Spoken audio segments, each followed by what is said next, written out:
Salam sejahtera. Presiden UMNO Ahmad Zahid Hamidi telah secara resmi mengisytihar perang dengan Perdana Menteri Ismail Sabri Yaakob. Sebelum ni, isu Zahid tidak bersetuju dengan Ismail Sabri hanya rumours dan perbualan di dalam internet ataupun di kalangan ahli-ahli UMNO. Hari ini sudah official. Zahid tidak setuju dengan Ismail Sabri dan Zahid akan push untuk bubar parlimen walaupun Ismail Sabri tak setuju ataupun parti belum lulus lagi usul untuk bubar parlimen. Alasan diberi ialah untuk kestabilan. Satu lagi ialah kerana sekarang ni UMNO sudah kuat. Bukan macam 4 tahun dulu, tahun 2018.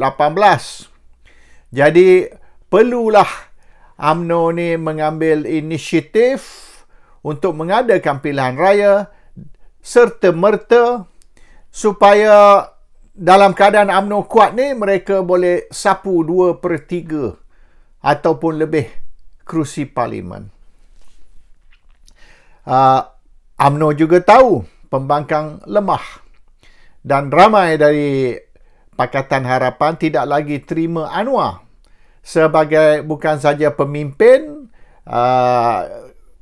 pakatan tetapi juga sebagai calon Perdana Menteri sekiranya lah Pakatan menang sekali lagi. So, Pakatan Harapan kecoh. UMNO is on a blue wave, gelombang biru, dan masa ni lah kalau nak adakan pilihan raya pun. Jadi maksud Zahid ni, kita nak adakan pilihan raya untuk kebaikan UMNO dan untuk kepentingan UMNO, untuk kemenangan UMNO. It's all about UMNO.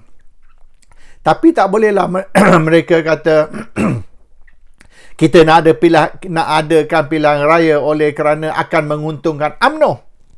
Nampak sangat selfish. Jadi mereka terpaksa kata kita nak mengadakan pilihan raya umum yang ke-15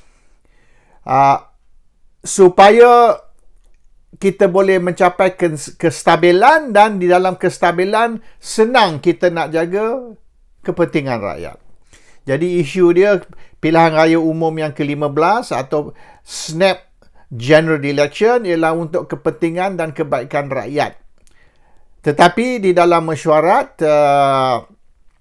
Perhimpunan Agung UMNO dan mesyuarat yang lain, mereka kata kita adakan pilihan raya untuk kepentingan UMNO, kebaikan UMNO, kemenangan UMNO. So ada dua cerita. Their own story and the official story to the nation. Tetapi ini sudah menggambarkan yang Zahid cukup confident. Zahid cukup confident yang ahli ataupun perwakilan akan setuju dengan dia, iaitu UMNO, grassroots UMNO akan sokong dia untuk nak bubar parlimen. Jadi apa Zahid buat sekarang ni, sebelum ni dia tidak tahu, dia tidak confident lagi, tapi sekarang dia sudah confident, maka dia openly secara terbuka dia cabar Ismail Sabri. Dia rasa majoriti ahli UMNO, perwakilan grassroots menyokong dia. Dan menyokong dia oleh kerana prestasi UMNO dan barisan di dalam pilihan raya negeri Melaka dan Johor. Oleh kerana di Melaka dan di Johor, UMNO menang lebih dari 2/3. Ada di Melaka misalnya 3/4. Dan di Johor pun boleh dianggap very impressive punya performance. Bukan saja dari segi jumlah kerusi atau peratusan kerusi yang UMNO dan Barisan menang, tetapi juga dari segi ramai parti-parti pembangkang bukan saja tak menang satu pun kerusi, hilang deposit. Kalah sampai hilang deposit. Ini memberi satu gambaran yang UMNO Barisan is at the peak of its power. So, macam Tok Mat kata, Muhammad Hassan kata, strike while the iron is hot. Inilah masa dia, kesempatan perlu diambil, di mana UMNO Barisan kuat, pembangkang lemah, jadi it's a double plus. We are strong plus they are weak. So it's a double plus. Masa ni lah kita kena grab power, more than 2/3, dan kita kuburkan pembangkang. And kalau pilihan raya diadakan sekarang, memang Pakatan Harapan tak sempat lagi cari dia punya poster boy untuk Perdana Menteri. Oleh kerana Anwar sudah damaged goods. Anwar sudah expired.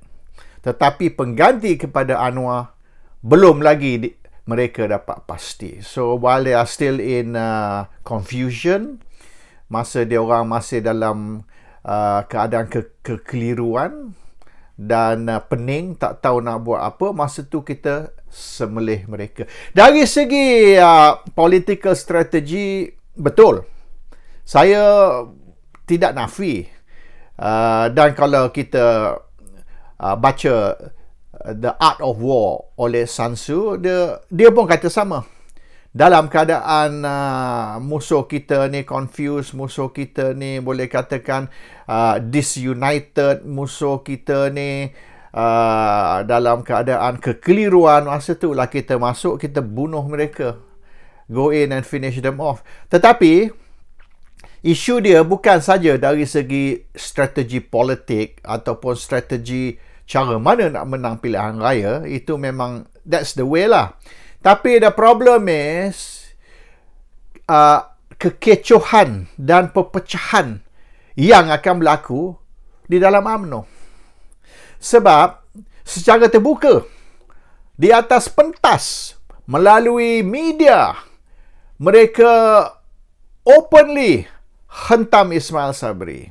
Dan banyak gambar lah kita tengok di mana sedang viral sekarang ni, di mana Ismail Sabri dibelakangkan dalam photoshoot pun, dia diketepikan, dan banyaklah signal-signal di dalam photoshoot menunjukkan yang Zaid ni ketepikan Ismail Sabri, membelakangkan Ismail Sabri, bukan secara simbolik tapi fizikal.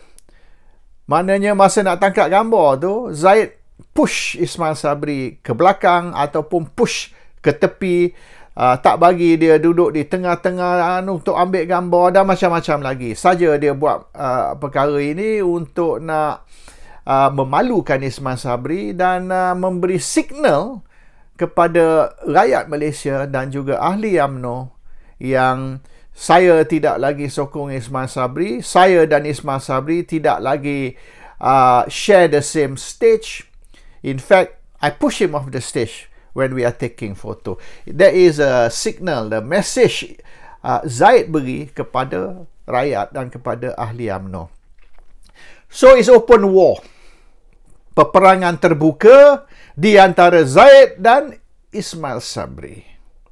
And how is this going to play out? Sebab sekarang ni nampaknya mulai hari ni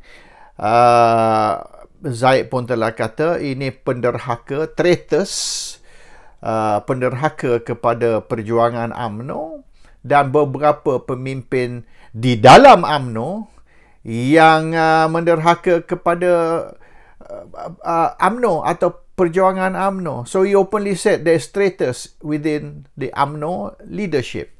Dan kita tak payahlah pakar ahli politik lah. We don't have to be a political master.